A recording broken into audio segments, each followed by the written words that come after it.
Ever wonder why everyone seems to be fighting so much more these days?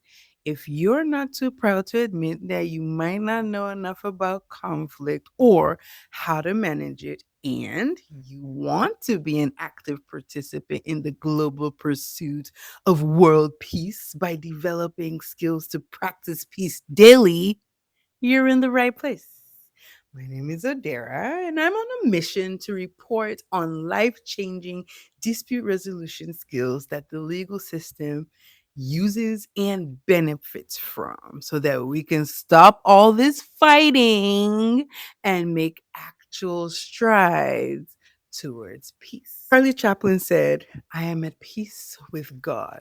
My conflict is with man.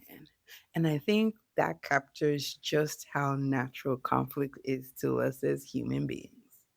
In the olden days, conflict began over land, scarce resources, and threat of injury or death. Humans turned to aggression to protect themselves and their families. It was a protective instinct, a theory developed by the Austrian ethologist Konrad Lorenz in 1963 and necessary for survival at the time. Today, in the modern era, our conflicts have also modernized and have grown from being over tangible reasons to being over more abstract issues. We see conflict over land and resources, but also over politics at work and in all sorts of relationships, online and in real life. So, how does conflict start, especially now, especially these days? Many people think conflict starts with people yelling. That's why people usually think a gathering of Nigerians are fighting. But no, they are just talking loud. Conflict actually starts more quietly. It starts within, in how we interpret others' actions. I actually like to think of conflict like a formula: cause bracket reason X plus effects black bracket reason X equals conflict reason X. Because let me explain. There's usually an event, an action that sparks a conflict.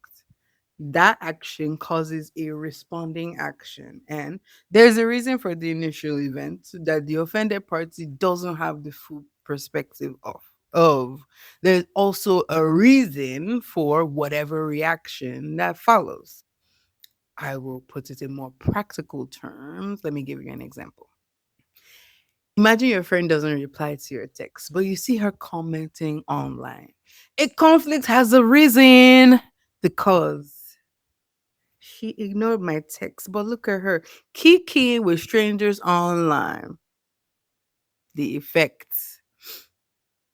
I'm blocking her number and her social media. The reason, she obviously cares more about strangers on the internet than me, her friend, because I know for a fact if anyone really cares about a friend, they text them back before going online.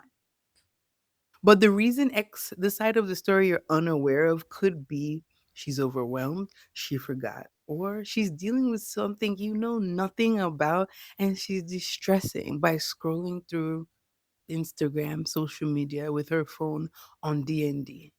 The conflict did not begin with her ignoring your text. You had no idea why she ignored it when you sent it. It began when you decided. See her kikiing online meant that she saw your text and spitefully, it's the interpretation of spitefully ignoring it. So, how can you tell when you're in a conflict? Conflict starts quietly within yourself when something you value feels threatened. Maybe it's your sense of respect that was threatened. Maybe it's your time. Maybe it's your identity, your relationships, your sense of justice, your safety, or even your security. If something important to you is threatened or challenged as a survival mechanism, your mind is going to jump to protect yourself. And Those defense mechanisms trigger different reactions in different people. When I'm in conflict, I cry. Conflict starts when we jump to conclusions rather instead of starting with questions. A huge part of de escalating and reducing conflict starts with you choosing peace of mind for yourself. So, the next time someone does something your mind wants to rush to interpret as an insult so you can fight, pause.